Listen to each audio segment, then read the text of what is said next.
Imhotep, ici encore de nouveau sur la plateforme de l'Académie de la culture noire Keméti. Comme à notre coutume, vous serez guidé aujourd'hui encore par votre NEB, le NEB Shem Necher Tepi, Kinkelo Amazulu Kufu Imhotep Atumora.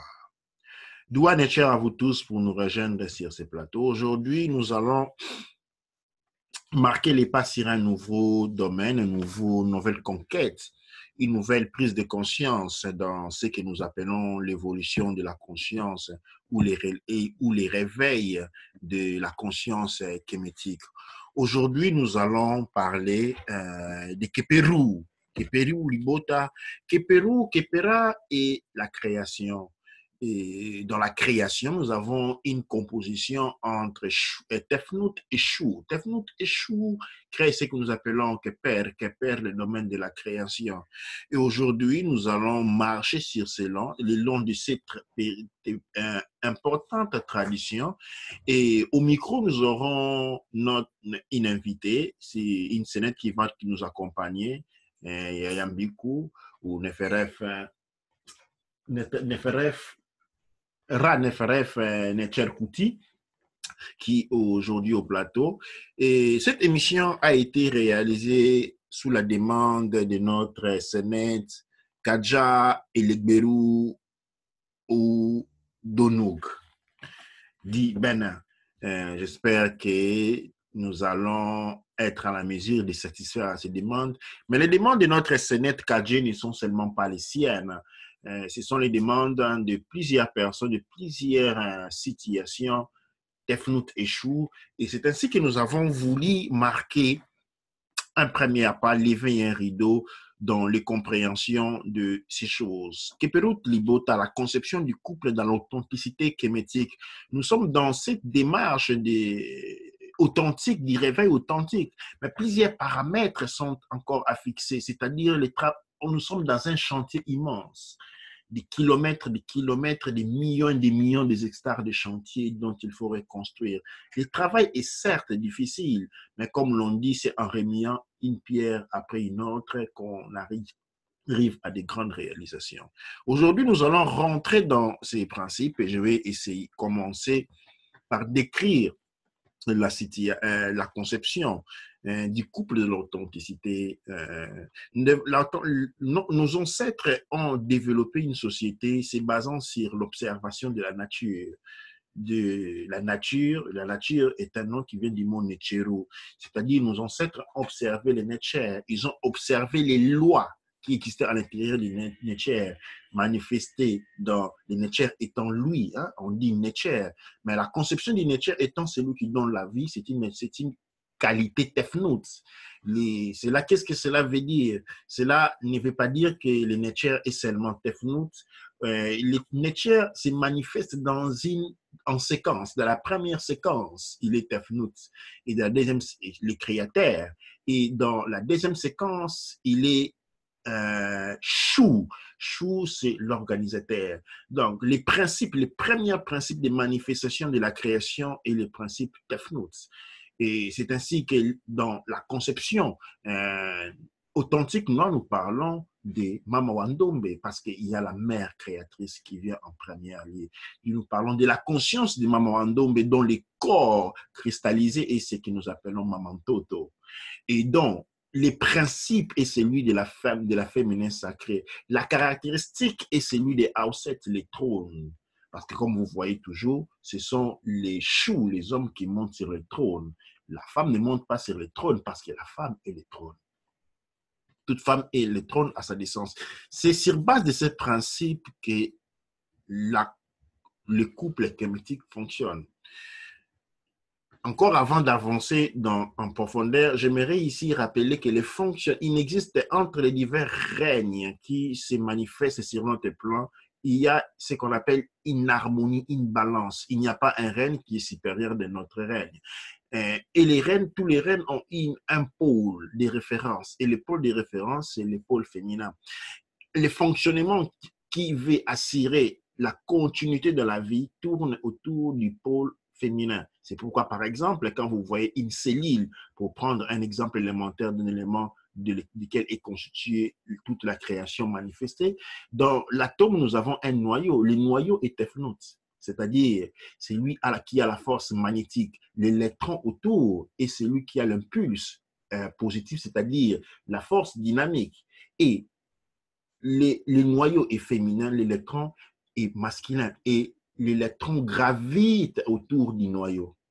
Les pylônes sacrés dans la cellule et les féminins sacrés. Encore une fois, nous voyons ces principes très importants.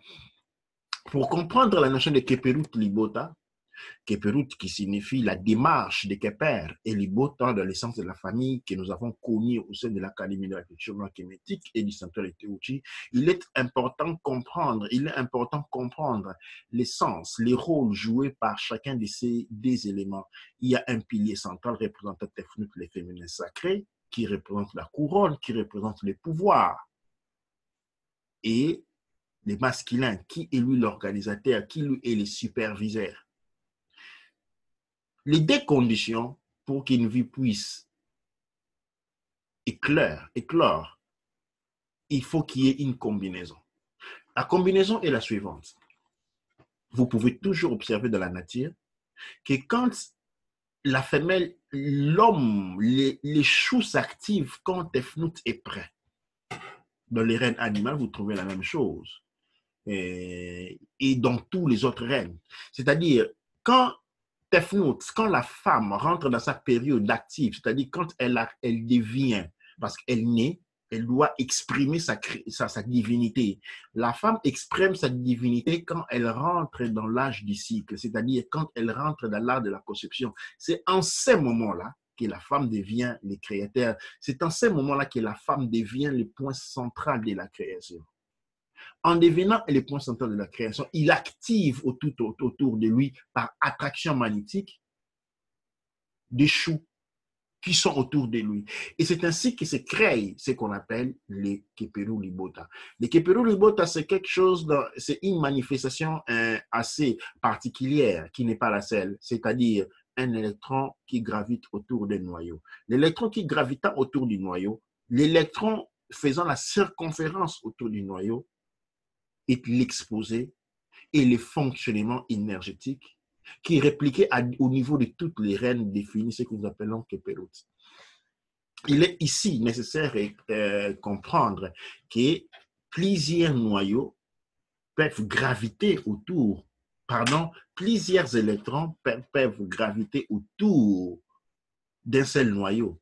Mais il est impossible que plusieurs noyaux puissent graviter autour d'un seul électron.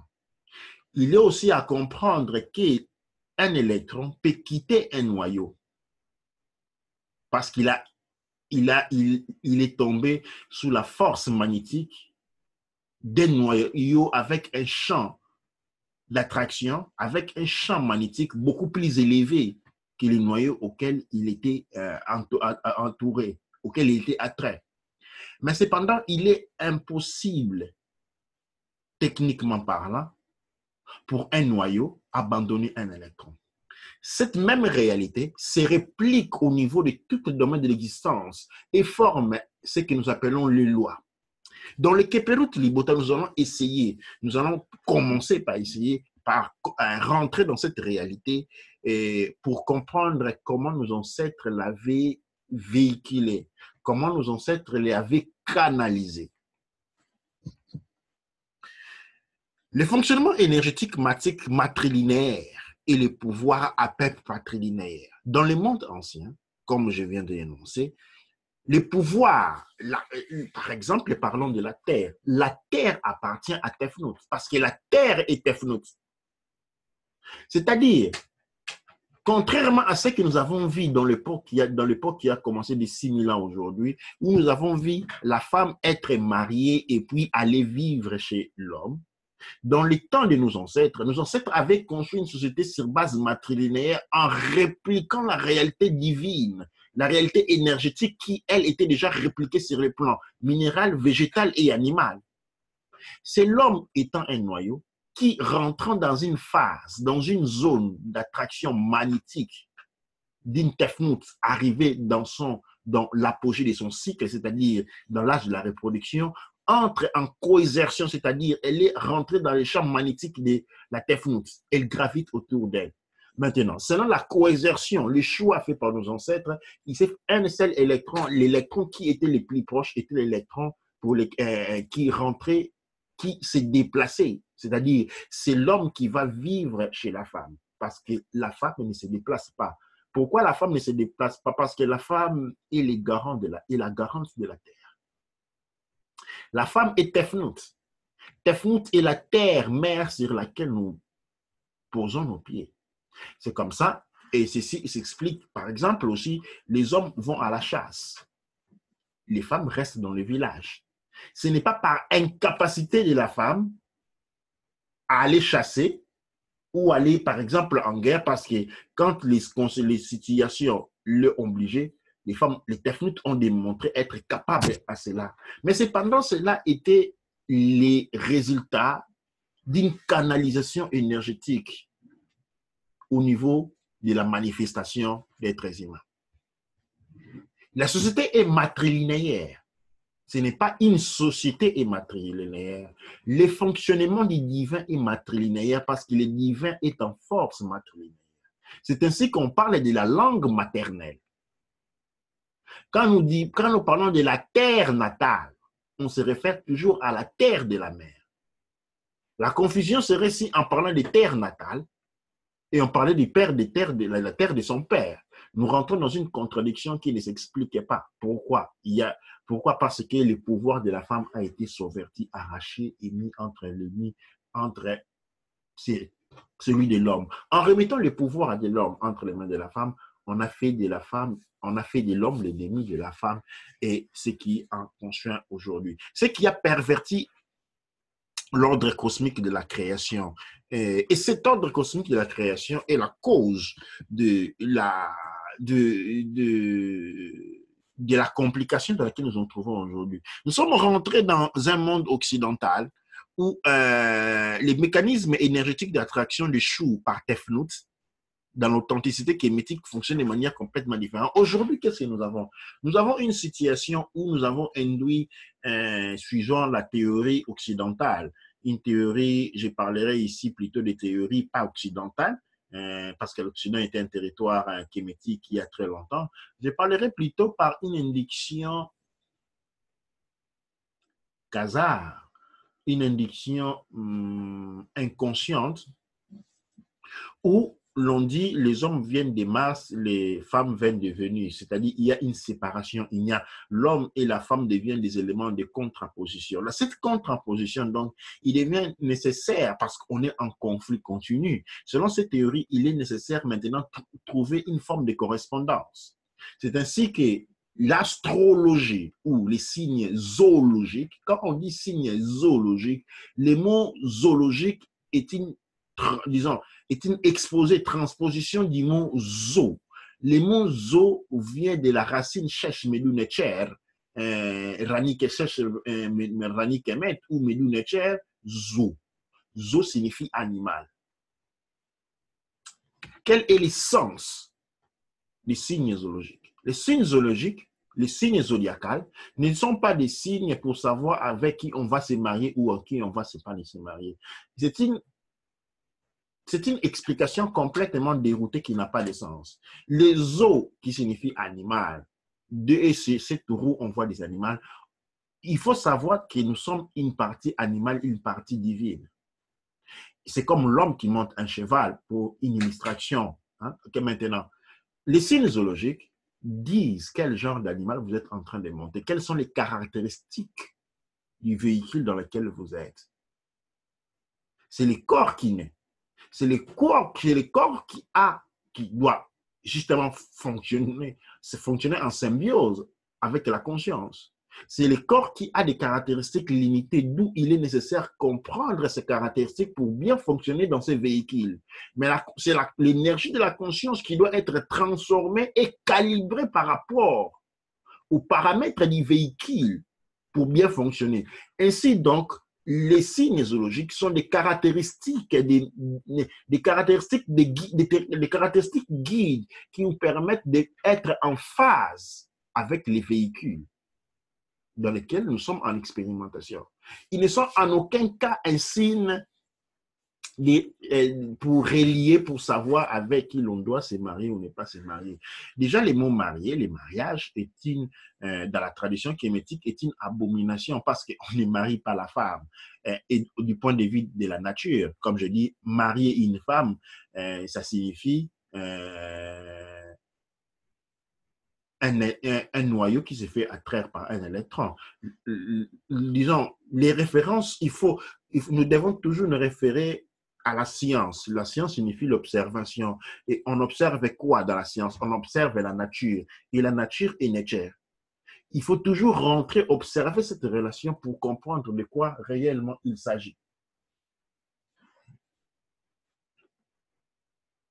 Et donc, ceci dit, nous sommes rentrés dans les profondeurs pour essayer de comprendre encore beaucoup plus d'éléments autour de cette caractéristique-là.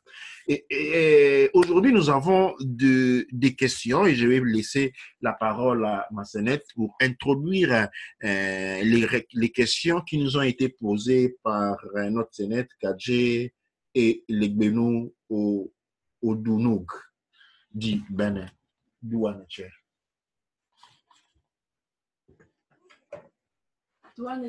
Et voilà, donc je vais commencer avec la première question directement et merci pour l'introduction, Douane pour l'introduction. Alors la question c'était par rapport aux âmes sœurs et aux âmes jumelles.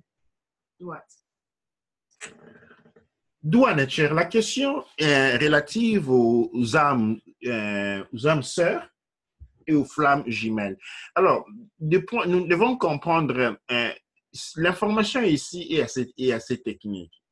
Alors, dans la compréhension l'écoderme occidentale, nous sommes des êtres humains qui ont un esprit. C'est-à-dire, dans la conception occidentale, notre première base est la base humaine. Sur base humaine, nous avons ce qu'on appelle des associations, nous sommes différentes les uns des autres. Et il faut maintenant trouver des éléments d'association, des ressemblances.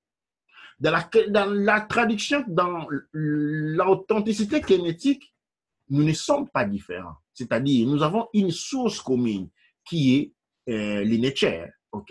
Nous sommes des consciences avant tout, des esprits ayant une expérience humaine à travers un corps physique. Les différences donc sont superficielles au niveau de la superficie. Alors, maintenant, le problème est que nous vivons à l'écart de la caractéristique énergétique. Nous ne comprenons pas la société moderne ne fonctionne pas en essayant de comprendre la caractéristique énergétique, mais fonctionne plutôt sur des intérêts. Alors, les intérêts est que il y a les Saint-Valentin, le fait des amoureux, il faut avoir acheté les cadeaux. C'est autour de cela que tout cela pivote, avec des grands dégâts sur les cultures en soi pour soi. Dans la tradition kémétique, je vais commencer par degré avant tout. Les mariages n'est pas une question personnelle. Les mariages est fait pour assurer la continuité telle que nous a été enseignée par les signes Ankh. Ankh, c'est-à-dire l'union entre les Tefnut féminins, Shu, pour pouvoir répéter les cycles de la vie. Réformer les créateurs. C'est comme si en descendant, dans la manifestation, les créateurs se divisaient en deux. S'étant divisé en deux, il perd sa capacité créatrice. La création est toujours accompagnée de deux facteurs, création et protection, création et ordre. Maintenant, à travers les Keperut, on réforme cette création. Les créateurs se réforment avec l'union du chou et des Teflut et des choux pour créer Keper. Et donc, de ce point de vue-là, l'amour n'a rien à voir. L'amour est une infatuation. L'amour, comme on dit tomber, comme aime beaucoup dire hier Zola Colombe, on tombe amoureux, on ne monte pas amoureux, on tombe amoureux. Et le tombe, la chute signifie un déséquilibre. Quand on chute, on est dans le déséquilibre. Dans la tradition kémétique, l'amour n'était pas la vie du Keperut. Créer le Keperut n'était pas donné sur des bases amoureuses. Et quand on parle des âmes jumelles, on est encore en train de tourner les pivots sur les sentiments du cœur, c'est-à-dire sur l'émotionnalité. Or, nous sommes entrés à ce point de parler sur les caractéristiques bases, simples, propres à la machine, au véhicule nous sommes en train d'utiliser, et non à la conscience. Dans les sociétés anciennes, les enfants sont grandis en l'intérêt d'une société, orientée, et dans cette orientation, il y a un moment où, comme je viens de le dire à l'introduction, Tefnut, les femmes rentrent en état magnétique. Quand ils rentrent en état magnétique, il y a attraction dit masculin, du chou. Maintenant, l'attraction, c'est fait. Et les choux qui est attrait dépend tout simplement d'une référence géographique. Là où l'on est, comment on dit, la communauté, les territoires, c'est quelque chose qui a à faire avec la référence géographique. Pourquoi? Parce que les enfants grandis dans un même endroit ont les mêmes, disons, directions éducatives. Et l'attraction s'est faite dans ces mêmes cadres-là. Une fois que cela est fait, orienté, maintenant, il y a ce qu'on, il y a disons, on rentre dans la phase initiatique où on est initié dans le Keperut, qui est appelé mariage, mais Keperut signifie beaucoup, beaucoup plus ample. Dans les mariages, vous vous mariez pour faire des enfants et faire la belle vie. Dans le Keperut, vous venez ensemble pour accéder à un niveau élevé d'initiatique et maintenant fonctionner comme les créateurs. C'est là où il y a la différence substantielle. Maintenant, l'âme jumelle, les flamelles jumelles, sont des contextes purement commerciaux et nés d'une mauvaise calibration, une mauvaise interprétation des enseignements kémétiques, noirs kémétiques, que les Archimèdes, que les Socrates de l'époque n'avaient pas assez de niveau pour pouvoir comprendre la profondeur. Pourquoi je dis cela? Parce que cela se réfère à la compréhension du Paout Neteru. Le Paout Neteru est divisé en 11 sphères. Le monde noir, à l'époque des Hellènes qui viennent étudier en Égypte, était beaucoup trop avancé. Je pense que c'est important de souligner que les Hellènes n'avaient pas accès aux universités. C'était les élèves qui les enseignaient en plus. Les Hellènes ont étudié chez les Arabes. Mais ils ont étudié chez les élèves aussi. Ce n'était pas directement dans les universités qu'ils avaient les informations. Donc, ils ont eu les informations secondement de des personnes qui n'avaient pas encore terminé leur cycle d'éducation. Seconde, mais parce que quand les Hellènes, qui étaient des Grecs, arrivent dans les territoires qui s'appelaient non plus Kemet, mais Égypte, les Noirs kémétiques avaient quitté depuis trop longtemps même. C'est comme ça, les textes qu'ils ont, ils les traduisent de l'arabe. Parce que les Arabes qui ont traduit des cherches Medunetcher. Alors, cette mauvaise traduction a apporté justement beaucoup des éléments obscurs autour du chemin. Le fonctionnement du couple dans le monde noir est un fonctionnement que l'on trouve dans tous les règnes. C'est-à-dire, on ne peut pas chercher son tefnut ou son chou à des millions de kilomètres. On les cherche autour de son environnement. Maintenant, et quand je dis environnement, c'est-à-dire, je suis en train de parler des cycles de fréquentation. Dans les temps anciens, il n'y avait pas Internet, on était ensemble. Mais je parle d'un environnement où on est en train de partager les mêmes idées, les mêmes intérêts. Okay? On a la même direction pour éviter le moins de contrastes possibles. Et c'est dans cet environnement-là qu'on trouve son chou et son tefnut. Qui est son chou? Le problème de tefnut n'est pas un problème. Tefnut s'active. Okay? Tefnut active un champ magnétique arrivé à un certain état de conscience ou à un certain âge. Les deux choses vont de pair. Tefnut active son champ magnétique arrivé à l'âge de la procréation. Okay? Ça, c'est la première activation. Si cette activation n'a pas été aussi efficiente pour des raisons qui peuvent être l'alimentation, peut-être l'induction religieuse ou autre, il y a une autre activation qui vient faite, c'est l'activation des consciences. Qu'est-ce qui se passe? Cette activation, c'est des activations où l'un ou l'autre active un champ magnétique autour de Tefnut. Tefnut maintenant rentre dans la phase où il est attiré. C'est important en ces moments-là que Tefnut fréquente un milieu riche, kémétiquement parlant, Parce qu'une des personnes autour va rentrer en gravitation. Une fois que l'on entre en gravitation, il s'agit maintenant d'avoir les intérêts communs. Il suffit, quand je parle d'intérêt, je suis en train de parler d'intérêt du point de vue culturel. Quand on a les mêmes intérêts du point de vue culturel, quand on apprend à marcher, à fonctionner selon la même direction culturellement parlant, alors on est dans quelque route. D'où nature. Et je pense que c'est une très très bonne explication sur ça.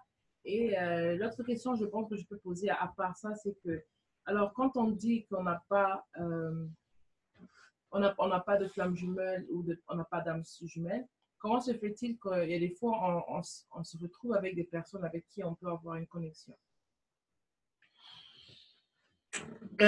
Complètement vrai. On se retrouve avec des personnes avec qui on a une certaine connexion.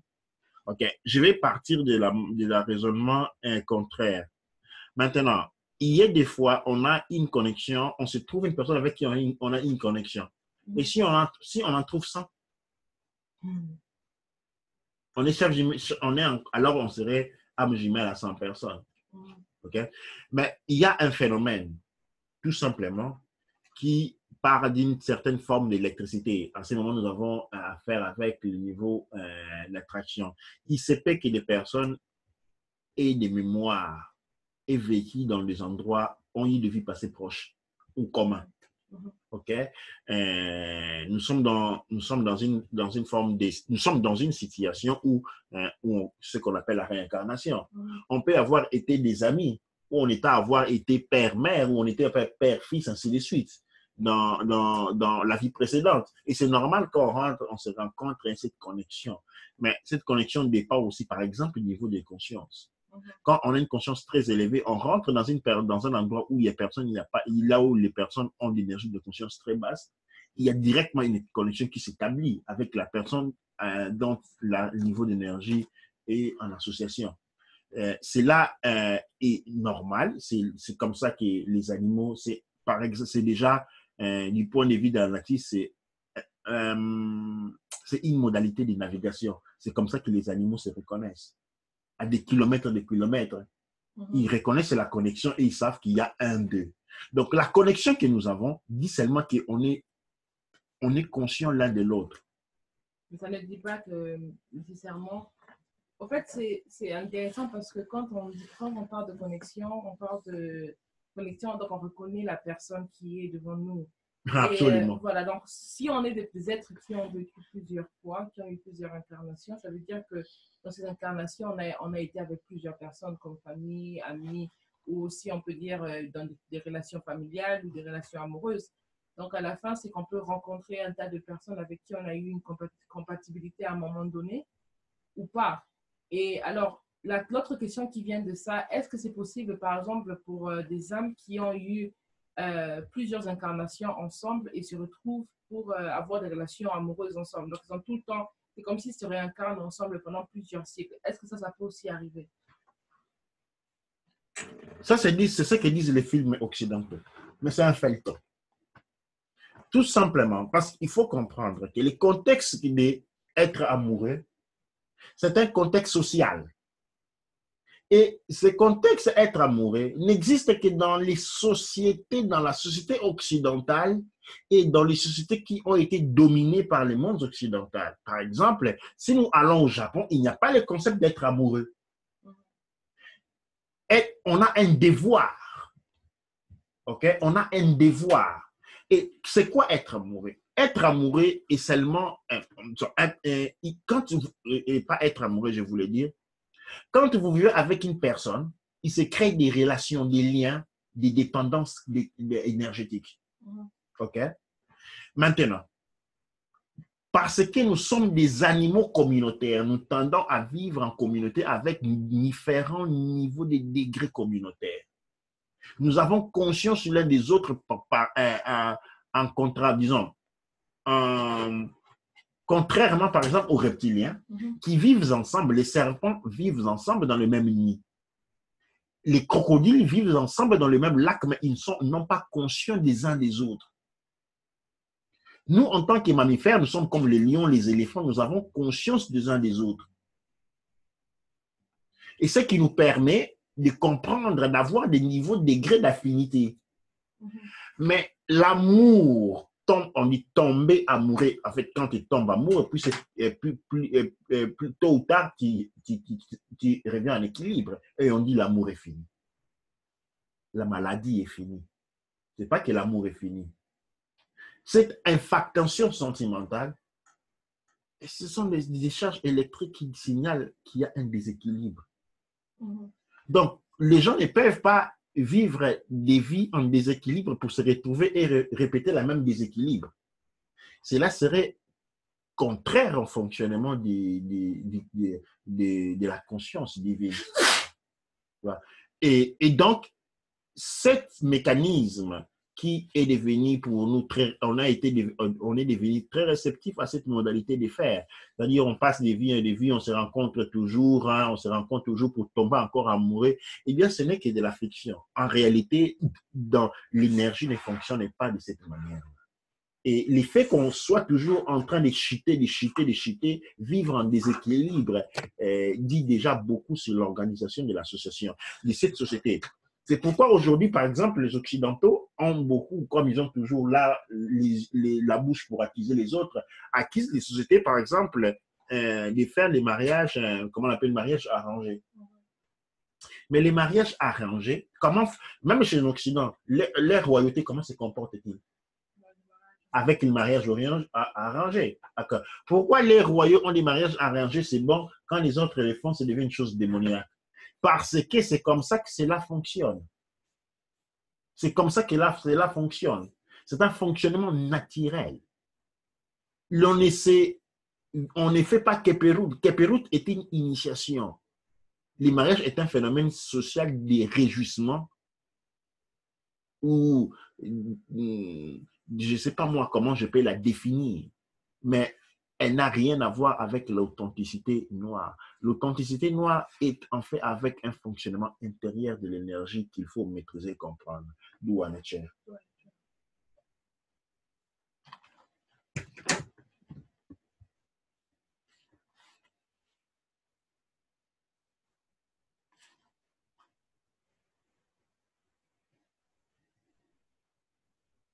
Alors, donc, si on comprend bien, la question qu'elle posait, c'était plus ou moins par rapport à est-ce que c'est vrai qu'on s'incarne par rapport à notre niveau de conscience?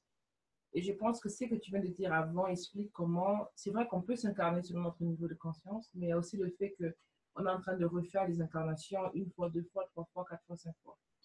Avant tout, il faut considérer que l'incarnation est un échec. Ok. Quand on se réincarne, c'est parce qu'on a échoué. C'est comme répéter une classe. Ok. Nous sommes dans un cycle de réincarnation parce que nous sommes tombés victimes des forces cosmiques qui nous contraignent à rester ici, qui utilisent notre conscience. Normalement, nous ne sommes pas contraints à la réincarnation. Nous sommes plutôt sujets à l'évolution. L'évolution n'a rien à voir avec la répétition de la vie parce que, comme vous le saurez, la planète Terre n'est qu'un grain de sable, infiniment petit dans l'immensité de la création. Et nous sommes des explorateurs cosmiques dont la mission est celui d'explorer un endroit et un autre, mais malheureusement, nous sommes tombés prisonniers d'une graine de planète où nous sommes obligés à nous réincarner et désincarner. Pourquoi? Parce que nous sommes en esclavage du point de vue de la conscience. Tout ce qui existe sur le plan physique est parce qu'il existe en premier lieu sur le plan invisible. S'il existe l'esclavage sur le plan physique, c'est parce qu'il existe l'esclavage sur le plan énergétique. L'esclavage est sur le plan invisible. Et nous sommes ceux qui sont finis en esclavage. Et notre démarche évolutive, telle décrite par l'authenticité kémétique noire, était une démarche qui a pour objectif sortir de la prison dans laquelle nous sommes. D'où en est-il? Je pense que c'est une très bonne élaboration. Parce que partout, en fait, on parle de bien s'incarner, les maîtres qui s'incarner pour bien progresser et tout, mais en réalité, l'incarnation, c'est une sorte d'échec. On doit se réincarner, se réincarner, se réincarner. Et on perd même la mémoire. Il ne nous Mhm. reste que la mémoire du corps physique. Ça signifie qu'il y a un nettoyage de tout ce qu'on avait comme information pour retourner encore dans la même situation et qu'on ne se libère pas. Mhm. Alors, je pense que juste pour réitérer, comment la tradition ancestrale perçoit donc les deux notions dans la formation du couple, donc toutes les notions dans la formation du couple. Et je pense qu'avec ça aussi, on peut aussi, je veux ajouter notre question annexe qui veut dire qu'est-ce que perçoit la tradition, notre tradition propre selon les mariages. Est-ce que les mariages sont importants pour avoir des enfants? Est-ce qu'il y a un problème si un couple a des enfants sans pour être marié ou quoi que ce soit? Et voilà, donc vraiment parler dessus pour voir qu'est-ce que notre tradition faisait. Si par exemple, donc on a les trois cas, donc qu'est-ce qu'il prévoit sur la formation des couples? Ensuite, est-ce que les mariages sont nécessaires ou pas? Ou si on a, dans quel cas on a besoin ou pas, par exemple? Et puis en dernier, que faire quand il y a par exemple un couple qui se retrouve et puis ils ont un enfant, mais ils ne savent pas quoi en faire? Qu'est-ce que notre tradition faisait dans ces cas-là? Mhm. Dans les premiers cas, comme je l'ai dit au début, les mariages n'ont aucun sens. Les mariages est une pratique occidentale qui signifie l'homme qui marche sur la femme. Mhm. OK? Et étant, parce que le monde occidental est un monde comment on dit, patriarcal. Mhm. OK? Et où les dieux, c'est un dieu homme qui crée le monde et donne à un autre homme de le gérer. OK? On a déjà l'expression de l'homosexualité dans la première relation, dans la toute première relation de création qui existe dans ce monde-là. Et la féminin est mis celui comme Ève dans la Bible, et celui qui pêche contre les créateurs est mis dehors. OK? C'est-à-dire, il n'y a que des rapports entre. En fait, Dieu ne parle qu'à l'homme. Partout dans la Bible, Dieu ne parle qu'aux hommes. Il y a des rapports entre homme et homme. Et quand on voit la Grèce antique homosexuelle, on comprend que cela dérive de la spiritualité même. Et quand on voit comment le Vatican est en train de sauter à 1000 morceaux avec la pédophilie, on s'étonne. Mais ça a été des relations. Nous prenons à la relation entre un dieu et un homme. Il y a des millions d'années de différence autour. Nous avons aussi avec là, une pédophilie. Ouais, disons, les dieux créateurs qui a des millions d'années. Et puis il y a Adam, il y a un abus, c'est-à-dire il y a de l'homosexualité. Il est nu, il réalise qu'il est nu. Il réalise qu'il est nu. Parce qu'il était un enfant. Okay? Là, on a déjà une relation homosexuelle. Okay? On a déjà de la pédophilie, culturellement, spirituellement parlant. On a aussi un esclavage aussi en même temps, parce que pourquoi il doit se promener nu? Pourquoi il ne peut pas... On a aussi, j'ai vraiment pointé l'esclavage aussi, pourquoi il doit se promener nu? Pourquoi il doit être là et il doit réaliser, il ne sait rien? C'est comme un vaisseau qui est vide, qui apparemment est dans ce paradis, mais il est tout nu. Il ne se rend même pas compte de là où il se trouve, il ne peut rien faire, il ne peut pas sortir, il ne peut pas manger les fruits, on lui dit ne mange pas ça. On nous parle d'un fruit qu'on avait interdit, tous les autres fruits qui étaient interdits qu'on a chassés, on ne nous en parle pas. Oui, justement, la nudité signifie qu'il y a rien qui a un contrôle entre toi. C'est comme ça quand on va en prison, on te déshabille pour te dire que tu es sous contrôle. C'est ça la nudité. La nudité signifie que tu es sous contrôle de celui qui a les habits. Et c'est là, c'est bien précis. En fait, rentrant sur ces points-là, dans la tradition noire, nous avons une relation qui est matrilinéaire. La poule, les coqs nés de la poule. Parce que le coq naît de l'œuf. Et ce qui vient avant, le coq ou l'œuf? La poule. Non, la poule ou l'œuf. La poule, parce que s'il était l'œuf, elle pourrait être un coq. Et la création se sera restée. Donc, les créateurs, Mama Wandombe, pas Dieu le Père. Non, pas Dieu le Père. Mama Wandombe est le créateur. La force, la première énergie primordiale des manifestations est Mama Wandombe. Et donc, de ce point de vue-là, nous avons un système, une représentation du Pao Tsimiteru dans la nature, dans tout point. Maintenant, le mariage n'est pas conçu dans le monde kémétique comme dans le monde occidental. Dans le monde kémétique, disons, qu'on appelle les Kum Libota, est un mécanisme propre au fonctionnement de l'univers. C'est-à-dire, Tefnut arrivait à l'état, la fille née Tefnut arrivait à l'état de procréation, elle s'active. Quand la fille a les premières règles, elle a les premiers accès au magnétisme. OK? Ce magnétisme commence à grandir, à accroître. Pendant que l'homme, qui lui vient beaucoup plus en retard, a ses premières éjaculations beaucoup plus tard, vers l'âge de 12, 13 ans, 14 ans même, OK, commence à devenir électriquement, disons, à accumuler de l'énergie du cosmos, de l'énergie électrique du cosmos. Maintenant, quand la femme arrive à un état avancé, c'est-à-dire plus elle accumule de l'énergie magnétique, plus elle attrait les masculins. C'est comme ça, autour d'une seule fille gravitent plusieurs hommes.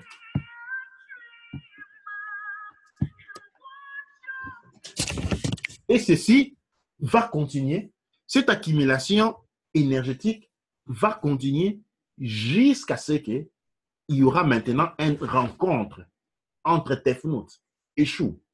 Maintenant, ça, j'ai donné une explication du fonctionnement énergétique.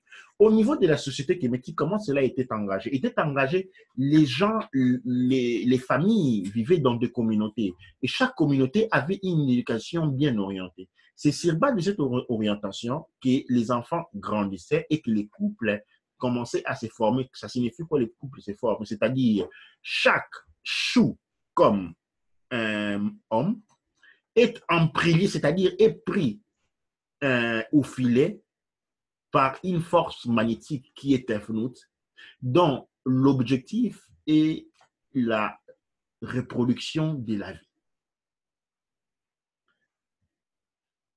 Les mariages est une notion commerciale, est une notion culturelle, est une notion humaine, sociétaire. Mais dans la nature, qu'est-ce qui s'opère? Il se fait l'union des choux et des Tefnut pour la reproduction de la vie. Mais pour que Chou et Tefnut puissent être en mesure de reproduire la vie ou doivent reproduire la vie, ils doivent être engagés dans un parcours initiatique qui les voit découvrir les mystères de l'existence. Ça, c'est comme ça que la tradition met la modalité. Maintenant, je pense que la deuxième, c'est quand les couples se retrouvent avec un enfant. C'est ça. Hein? Oui, le mariage est nécessaire. Le mariage est nécessaire, disons, pas les mariages. Je vais parler plutôt des dramas. Cette union est nécessaire. C'est-à-dire quoi? Comme au ciel, comme sur terre. OK? L'union en premier lieu est énergétique. C'est-à-dire, les consciences s'alignent. OK? On a un alignement des consciences parce qu'on est sur la même fréquence. Et on décide ensemble de gravir cette initiation. Cette initiation, maintenant, est accompagnée d'un drame. Les drames, c'est ce que les gens appellent les mariages. C'est les drames, c'est-à-dire, les drames, c'est la fête. OK? Qu'est-ce que l'on célèbre? On célèbre la descente du Créateur. La descente du Créateur qui sera apostrophée par une nouvelle vie. C'est ça l'essence qu'il y a dans ça. C'est-à-dire, dans ce sens-là, je dis, ce drame est nécessaire, mais je ne veux pas parler du mariage, parce que le mariage est quelque chose que nous devons définir, mais n'a rien à voir. C'est comme ça que j'ai parlé de Keperu Tilibota. Cette dramatologie, cette mise en scène, ce théâtre doit être fait pour disons, signer, contre-signer ce qui a été fait sur les plans énergétiques. C'est comme ça que... C'est plutôt pour créer une famille, plutôt que créer un couple ou un mariage ou quoi que ce soit. Donc, c'est vraiment les deux qui viennent ensemble et puis on célèbre l'union de la vie qui se crée. Et on célèbre le fait qu'il y aura les énergies qui vont se mélanger. La descente du Créateur. Quand il y a l'union du Chou et Tefnut, on célèbre le Créateur qui est descendu pour commencer une nouvelle phase de création. Alors, au fait, en parlant, il m'est venu quelque chose dans le mental que je vais partager avec tout le monde, c'est que, en fait, je me suis dit, la femme, elle a plusieurs vies en elle. Donc, elle a, on peut appeler, elle a beaucoup d'ovaires. Elle a beaucoup d'ovaires en elle. Donc, elle a beaucoup de vies potentielles. Elle peut avoir jusqu'à, la fois passée, on a parlé de 4 millions, je pense même plus, de vies potentielles en elle. Ouais. Donc, au fait, qu'une vie soit créée ou pas, cette union, en fait, ça crée ces vies potentielles ailleurs aussi. C'est des actives en plus, je pense. Parce que, en fait, c'est vrai qu'il y a tellement trop de facteurs qui fait que pour avoir une seule vie, ce qui fait qu'en même temps, on ne crée pas seulement la vie qu'on voit, mais on crée toute une sorte de vie qu'on ne voit pas aussi. Et oui, dans ce sens-là, il faut savoir que la femme est la réplication du créateur. Et qu'est-ce que le créateur est? Potentialité créative. La femme naissant avec plus de 5 millions d'œufs, okay? Ces 5 millions d'œufs-là représentent tout simplement les potentialités du créateur. Cela ne veut pas dire qu'elle doit mettre tous ses œufs en exercice dans une même incarnation, mais seulement, ou toute seule, mais seulement en elle, elle a toutes les œufs. C'est comme ça, on dit dans la tradition, la maman est la maman de tout le monde, parce que les œufs qui sont en elle, ce sont les mêmes œufs, okay, que les autres femmes portent, mais en elle, elle aura peut-être 1, 2, 3, 4, 5, 6, 7, 8 enfants. OK? Mais quand elle est, les œufs qu'elle a en elle, ce sont les œufs elle est le créateur en petit.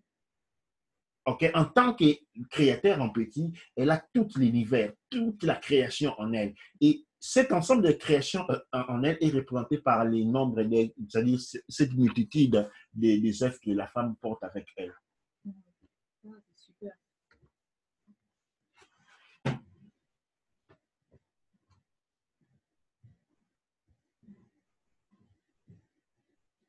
Nous avons encore plus d'autres questions. Oui, je pense alors, juste pour vraiment, juste pour avoir une dernière clarification, ce qu'elle a demandé, c'est surtout savoir sur les flammes jumelles, leur mariage ancestral et comment reconnaître sa flamme jumelle, comment reconnaître une personne qui est compatible avec nous. Douane, je vais revenir encore sur la question. Le problème de compatibilité est que nous sommes aujourd'hui perdus dans le monde noir. Nous avons été esclavagisés par les Portugais, les Espagnols, les Indiens, les Chinois et tout le monde. Et cela a apporté beaucoup de confusion au point où on ne sait plus se reconnaître. Comme j'ai dit, il faut, les problèmes aujourd'hui, c'est-à-dire vous vivez dans une ville, dans un coin, il y a des traditionalistes, et puis vous avez des gens qui sont en orientation belge, et puis orientation francophone, et puis on est tellement dispersés, même en étant sur le continent, on est tellement dispersés du point de vue de la tradition, ok, en fait, ça crée ce genre de confusion-là. Et surtout, la vie aujourd'hui, elle est conçue sur le plan, sur une forme de culture pop. La culture pop, c'est la culture occidentale. Hein. Pas de culture, c'est même pas la culture occidentale, c'est une culture qu'on a créée comme ça, hybride. Dans cette culture-là, toute personne, tout jeune qui grandit, qui doit étudier, il doit adopter cette culture pop. Et maintenant, après avoir étudié, il faut acheter une voiture, j'ai une maison, il devient pop culturellement. Et être des cultures pop, ça signifie être sans culture. Voilà. Cette absence de culture crée maintenant des écarts quand on arrive dans ce qu'on appelle l'équipe route, les botas, ou de manière, je ne vais pas faire la liaison, mais disons, parlons du mariage ou du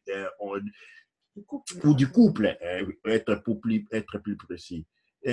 Ici, le point le plus important, et je répondrai à ma sœur Kadja, qui ne doit pas être à la recherche d'une âme jumelle. Tu dois plutôt être à la recherche d'une communauté de référence. Absolument. Tu dois trouver une communauté authentique, faite des gens qui fonctionnent selon la tradition noire. Et comme tu es déjà, comme je parle à ma sœurnette Kadja, que j'aime beaucoup, comme je parle à toutes les autres sœurnettes que j'aime beaucoup également, qui sont dans cette réalité, dans cette situation-là. Votre problème, ce n'est pas trouver l'homme de votre vie, trouver le prince avec les yeux, je ne sais pas, rouge, vert. Le point, c'est trouver une communauté de référence. Et notre plus grand échec, l'échec que nous avons accumulé dans le monde noir est celui de grandir sans pour autant grandir des communautés de référence. La communauté n'est pas quelque chose d'important. On a perdu l'essence de cela. On a perdu l'essence, le rôle de la communauté. Or, il est important maintenir des liens communautaires en tous les niveaux, social, ethnique, et ainsi de suite. Maintenant, c'est au sein de ces communautés-là, que, étant Tefnout, que notre force attractive va s'exprimer de manière efficiente. Pourquoi? Il faut savoir que le monde est énorme. Il a une circonférence de millions. Et même si nous sommes dans un même pays, maintenant par exemple, Massenet qui est au Bénin, le Bénin est quand même un grand pays avec une très grande circonférence. Maintenant, pourquoi il est important d'avoir des communautés orientées? Dans la communauté orientée, en tant que Tefnout, quand tu actives ton pôle magnétique a une efficacité limitée territorialement. OK? Maintenant, quand la communauté, qu'est-ce que la communauté sert? La communauté est une petite entité qui fait que quand on vit dans cette communauté et on active son force, sa magnétique, et cette force magnétique est puissante parce qu'elle est en train d'agir à l'intérieur d'un ensemble limité, la communauté des références. Maintenant, quand il n'y a pas de communauté de référence, on vit dans un agglomérat fait de plusieurs éléments. Qu'est-ce qui se passe? Il se passe que notre capacité attractive devient diluée parce qu'il n'y a pas de confins. Elle devient tellement diluée qu'elle s'annule. On devient une Tefnout sans force attractive. Et sans force attractive, qu'est-ce qui se passe? Il se passe que les choux qui sont des électrons ne peuvent pas rentrer en relation avec nous. Ils sont en relation avec les gens d'autres cultures. Exactement. C'est pourquoi ça un message. Et j'ai comprenant les soucis des Massenettes et qui m'ont été exprimés par plusieurs. J'ai commencé aujourd'hui, si vous allez visiter sur l'Académie de la culture noire, c'est Facebook, on a créé qu'on appelle Keperu Libota, c'est-à-dire on a mis sur pied, on a pensé mettre sur pied un coin de référence, okay? Un périmètre de référence, un coin où les Sénètes qui sont en phase magnétique peuvent rencontrer des scènes qui sont en phase d'expansion, d'accumulation d'énergie électrique, okay? Pour qu'ensemble créer un dynamisme dans une forme de micro-espace, okay? Où le magnétisme de Tefnout peut s'exprimer. Je vous invite à rejoindre cette plateforme, à ne plus aller. Il est très important, quelque chose que je vais prendre en recours avec Massenet, c'est que la culture, qui n'est seulement pas culture. Culture signifie pas quand tu es Congo, tu dois trouver une Congo. La culture se définit par l'applicabilité et la direction. La culture, c'est applicatif, ce n'est pas une mémoire. Parce que je suis Congo, je dois trouver une technique qui est Congo. Non, ça c'est inadmissible, c'est une erreur. La culture est applicable, il doit être applicable et la culture définit la direction évolutive, les champs d'action de la personne, de la tefnout et du chou. Okay? Et donc, il faut intégrer ce qu'il faut aux hommes, aux scènes, ce qu'il faut aux scénettes. C'est un environnement kinétique, un environnement dans lequel, un périmètre dans lequel l'air force attractive peut s'exprimer et pouvoir engager des choux dans cette relation. D'où nature. Et je pense que en expliquant ça, ça m'a vraiment fait comprendre beaucoup de choses personnellement. Parce que je me suis rendu compte que, par exemple, tous nos frères et sœurs qui sont encore dans les églises ou encore dans les gens qui fréquentent les églises ou ceux qui fréquentent les mosquées ou quoi que ce soit, qu'est-ce qui se passe? Il se passe qu'ils arrivent quand même à être connectés entre eux. Et puis, on voit que dans ces églises-là, il y a quand même des taux de mariage élevés qui continuent dans la communauté noire. Et c'est comme ça que dans les églises, on voit que chaque année, ils célèbrent 3-4 mariages. Et alors, c'est comme si ça masquait le fait que la communauté noire, en général, a des très forts problèmes d'attraction. quand on parle. Non seulement parce qu'on sait bien qu'on a plus de femmes dans de scénettes, qu'on a d'hommes, de scènes, mais en réalité, on réalise que dans notre communauté aussi, on a ce manque, on a cette manquance. Donc, on nous a fragmenté tellement trop. Et même si on est dans un même pays, on vous demande le tribalisme. Donc, il faut aller chercher une personne qui est de votre même tribu, une personne qui est comme vous, qui est éloquente, qui a étudié, qui a fait ça, qui a fait ça. Donc, il y a tellement trop de dégradation. Différentes fragmentations de toutes tous ces les niveaux. fragmentations qui font que quand tu entres dans ta fragmentation, pour trouver une personne qui répond aux exigences que toi tu as, ça devient encore très, très difficile. Ça devient impossible. Ça devient impossible. Ça devient impossible. Les rôles du Keperut Libotas, c'est celui de répliquer, de faire descendre les créateurs. Stefnut se développe intérieurement pour devenir prêt à hospiter, à recueillir en elle les pouvoirs du créateur. Donc, Chou se désigne les protecteurs. Et cela n'a rien à voir avec les qualifications, diplôme, niveau. Non, ce qui est important, c'est l'environnement. On peut être beaucoup intelligent ou moins intelligent. Ce qui importe, c'est l'environnement, parce que l'environnement définit la direction. Les diplômes n'ont rien à voir, parce que, en fait, c'est quoi les taux de divorce chez l'Occident? C'est-à-dire, dans le monde occidental, le mariage est conçu pour lequel on se marie et puis on divorce. Ça n'a aucune... Du point de vue énergétique, c'est une anomalie. C'est un malfonctionnement. Non les divorces, les mariages. Parce qu'ils portent avec elles toute une série des éléments qui sont contre nature. Sa base, déjà, c'est porter contre nature.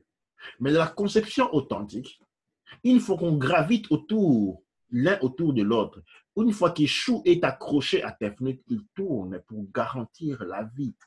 Les points principaux, est garantir la vie, qui est, lui, une fonction du créateur. Tomber amoureux, qui est relié aux âmes jumelles, tout ce qui est Gémeaux, les flamelles jumelles. Quand on dit flamme jumelle, c'est-à-dire, quand on dit flamelle, déjà, on est en train de parler d'une excitation émotionnelle. Hein? La flamme, on est en train de parler aux émotions. Ce sont tous des trucs qui ont été créés pour maintenir notre conscience en esclavage. Aussi longtemps que nous vibrons sur des fréquences émotionnelles, nous sommes en esclavage. Parce que les émotions sont ce qu'on appelle l'animal, notre animal intérieur. Notre animal intérieur, nous devons la guider, elle ne doit pas être notre guide. Quand on tombe amoureux, on est sous la guide de son animal intérieur. Quand on est dans les flamelles jumelles, on est sous les contrôles de l'animal intérieur. Et les contrôles de l'animal intérieur signifient l'esclavagisme. Nous devons évoluer dans la conscience, le maintien de nos émotions, la compréhension du mystère de l'existence, c'est-à-dire la compréhension du nature lui-même, que nous sommes des représentants du nature, spécialement les scénettes, et que toute la vie d'une scénette est un ritualiste, qui est un rituel qui reprend les différentes phases évolutives de la vie depuis la toute première expression, la toute première apparition de la vie avec la fréquence Ankh. La vie d'une scénette est ritualistique. C'est comme ça, les femmes ne portent pas de cannes. Les hommes portent les cannes. Pourquoi? Les cannes reflètent la force féminine. Les femmes ne montent pas sur des trônes, elles sont les trônes. Ce sont les hommes qui montent sur les trônes. Dans la monde noire, les femmes ne montent pas sur les trônes parce qu'elle est le trône. C'est l'homme qui monte sur les trônes, c'est-à-dire l'homme s'assied sur les cuisses de sa maman. Parce que sa maman est le trône. Ça, c'est le fonctionnement de notre monde. Et ce fonctionnement a garanti un succès, a garanti une évolution, a garanti une stabilité, un équilibre qui a duré pendant très longtemps. Et depuis que cette stabilité a été enfreinte, en fait, nous sommes quoi? Nous sommes dans la guerre, nous sommes dans la destruction.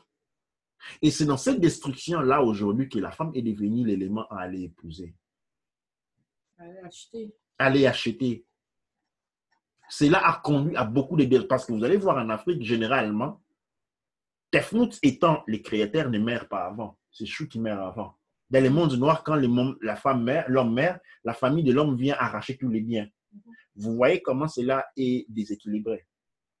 Il n'y a pas question de mettre une loi pour interdire que les familles de l'homme. Non, parce que la tradition nous enseigne que les biens appartiennent à la femme.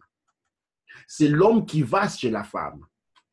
Donc, la famille de la femme, de l'homme, dans la tradition, n'a aucun moyen de penser aller prendre quelque chose parce que ils ont aussi l'air tefnout. Et les territoires, les biens passent de femme à femme. Les pouvoirs passent de femme à femme. C'est comme ça que la femme est le trône. Parce que le trône ne se déplace jamais. Elle reste le trône. Et chaque Tefnout est la réincarnation du Créateur, une manifestation du Créateur. C'est comme ça que tant d'atrocités ont été faites à la femme, au nom d'un Créateur, d'un certain Créateur. Et si donc, je pense que nous sommes en train de nous avancer vers la fin de cette émission. Je pense que nous avons fini toutes les questions. Et... Je pense que avant de finir, j'aimerais aussi qu'on puisse rapidement parler aussi de la polygamie ou parler de... c'est un des problèmes qu'on trouve, par exemple, en Afrique, le problème de la polygamie, parce que tu as touché à un facteur qui était important, du fait que c'est la femme qui vit plus longtemps que l'homme, mais apparemment, il y a des hommes africains aujourd'hui sont obsédés à avoir des femmes toujours plus jeunes et plus jeunes et plus jeunes. Mm-hmm. Et ça crée des problèmes parce que les autres hommes, quand ils sont jeunes, ils ne peuvent pas avoir des femmes qui sont, par exemple, proches à eux ou des femmes qui les attirent ou quoi que ce soit. Pourquoi? Parce que les hommes qui sont plus vieux, qui ont travaillé plus longtemps, qui utilisent maintenant leurs moyens financiers pour bloquer les jeunes. Alors, les plus jeunes se retrouvent dans des moments où ils ne savent plus rien faire. Donc, vraiment, c'est de parler de comment est-ce que ce problème s'est créé et pourquoi aujourd'hui c'est devenu de cette manière comme il est maintenant, où il y a l'exploitation de la femme aussi, même dans les mariages.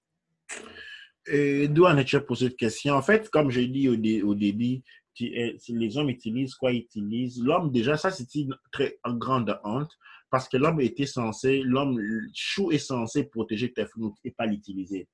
Et quand l'homme a été contaminé par le virus APEP de l'inconscience, l'homme est devenu le bourreau de la femme. Et dans la tradition authentique, dans les mondes anciens, ce que nous voyons aujourd'hui, c'est pas aujourd'hui, mais justement, les hommes ont usurpé les pouvoirs de la femme, ont pris le contrôle des biens. Et c'est ce qui a créé ce qu'on appelle cette monogamie. Dans la tradition, dans les mondes anciens, équilibrés dans le monde matique, comme je dis, autour de la femme gravite, ça c'est la nature, hein, autour d'un noyau gravitent plusieurs atomes. Okay? Autour d'une femme gravitent plusieurs hommes. Okay? Et pas le contraire. On n'a jamais vu dans la nature un électron autour duquel tournent 4 noyaux. Non. Ce sont les électrons qui tournent autour du noyau. Et il y a, comme je dis, il y a plusieurs chemins à partir de ce moment-là. La polygamie est un abus dans la femme parce que la femme qui donne naissance a pour obligation de garantir cette vie. Maintenant, vu que les moyens lui ont été enlevés et que tous les moyens ont été remis à l'homme, la femme qui doit maintenant garantir cette vie est obligée à s'accrocher à l'homme. Okay? Et comme les hommes dans la nature n'est-ce pas nombreux, il y a sur chaque 10 naissances, il y a autour de 3 à 4 hommes et 6 femmes. Okay? Qu'est-ce qui se passe? C'est les femmes qui doivent garantir la vie, la femme qui doit assurer l'équilibre de l'existence est obligée, pour des raisons de ressources, à s'accrocher à un homme. Et cela donne encore du pouvoir à l'homme pour pouvoir continuer avec cet habit-là. Voilà. Et ce qui est complètement en habit, on doit comprendre que cela était complètement en habit. L'habit n'est non pas que la femme, l'homme, ait des expériences avec plusieurs femmes. Le mal naît du fait que la femme est prisonnière dans de l'homme, du fait que l'homme elle dépend économiquement de l'homme. Si déjà les moyens économiques devaient reprendre la balance se retournera à excès. Les hommes ont toujours été voyageurs. Okay? Dans la conception antique, qu'est-ce qui s'est passé dans les temps? Les hommes qui étaient voyageurs gravitaient autour d'une femme. Et la femme qui lui avait obligation de donner naissance. Okay? Et maintenant, généralement, les gens restaient sans convoyer aux noces. Okay? Et c'est seulement vers un état très avancé, autour de la trentaine, quand la femme avait déjà 3-4 enfants, qu'ils s'est marié avec un homme avec lequel ils allaient grandir les enfants. Cet homme adoptait les enfants dès par les mariages, dès par la célébration du couple, les enfants devenaient le couple. Mais ce qui est important, c'est pourquoi on parle toujours la langue maternelle. Qu'est-ce que cela signifie? Dans le monde ancien, les enfants appartenaient toujours à la femme. La distinction entre les enfants rentre quand on met les paramètres père. Quand les enfants doivent appartenir à un seul père, c'est là qu'il y a les problèmes. Mais dans le monde ancien, les enfants appartenaient à la femme. Excusez-moi. Et donc, le problème ne s'est posé absolument pas du tout. Je ne sais pas si j'ai répondu à la question. Oui, absolument. Merci.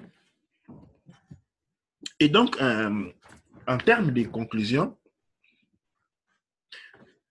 je vais parler des communautés. Nous devons penser à ne pas nous retrouver dans le même déséquilibre qui ont caractérisé le monde contemporain, où les tefnoutes ne savent pas où s'adresser ou comment faire. Les couples sont programmés. Une société doit être en mesure de programmer les naissances, programmer les générations, programmer les croissances, programmer les métiers. Et le monde noir fonctionne sans programmation. Rien n'est programmé. Et quand vous n'êtes pas programmé, c'est-à-dire vous êtes sous programme des autres. Les autres vous programment. Et il est temps que nous prenions cette responsabilité de pouvoir programmer et commencer ce travail. Nous l'avons commencé en lançant sur Facebook le Keperut Libota, où nous voulons que nos Sénètes et nos Sènes puissent venir ensemble, se rencontrer, se connaître et essayer de reproduire le couple Keperut. Et dans l'avenir, toujours dans le cadre des sanctuaires de Teouti, du Père Ankh M. Teouti, nous voulons programmer l'éducation de nos enfants, programmer culturellement les enfants, les faire grandir, les manières à permettre une coexertion ou la création d'un certain écosystème où les tefnoutes s'expriment leur magnétisme en attrayant des choux qui appartiennent à leur propre référence culturelle et ainsi pour pouvoir grandir ensemble, construire une société solide et permanente. J'espère qu'à Massenet Kadje, les réponses ont été exhaustives. Sinon, à toute personne qui veut aussi avoir plus d'éléments, plus de réponses ou plus de questions sur ce sujet, nous vous invitons à nous écrire sur notre site, ou disons sur la chaîne YouTube. À tous, nous disons Douanecher Renek, parce que je vois les créateurs en chacun de vous. MS7 net que la force, l'amour, la protection du créateur soit avec vous. Amasu empa emra sanksu, emenra empa emra, au kuaura, manketipa erura.